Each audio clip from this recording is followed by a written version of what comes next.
Je, unatafuta njia salama ya kuwekeza pesa zako Tanzania? Hati fungani za serikali zinaweza kuwa njia bora ya kupata faida kwa hatari ndogo. Leo, nitakufahamisha kitu unachohitaji kujua. Hati fungani za serikali ni deni linalotolewa na serikali kwa wawekezaji. Unakopesha serikali pesa na wanakukurudishia pamoja na riba. Salama, serikali haitangiwi kama kampuni binafsi. Faida thabiti, unaweza kujua mapato yako mapema. Fun fact, Tanzania inatoa Treasury Bills, T-bills kwa muda mfupi na Treasury Bonds kwa muda mrefu.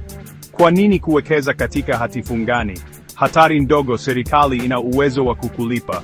Riba zinazotarajiwa, mara nyingi zaidi ya akaunti za benki.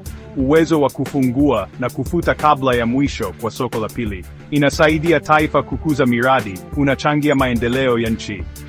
Lakini, si faida kubwa kama hisa au crypto, kwa wale wanaotaka pesa za haraka. Jinsi ya kuwekeza: hatua ya kwanza, fungua akaunti ya dhamana. Unaweza kununua kupitia Benki Kuu ya Tanzania, benki mbalimbali kama CRDB, NMB, NBC, na makampuni ya usimamizi wa uwekezaji kama Orbit Securities. Hatua ya pili, chagua aina ya dhamana.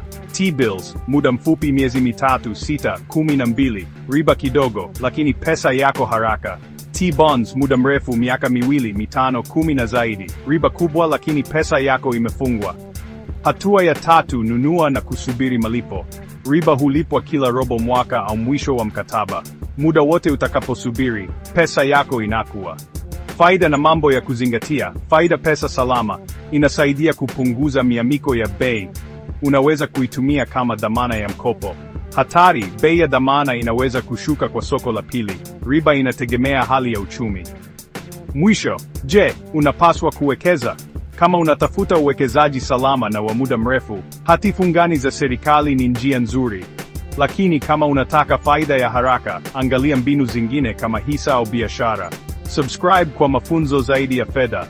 Share na wenzako wanaotaka kujifunza. Andika maoni: je, umewahi kuwekeza kwenye dhamana za serikali?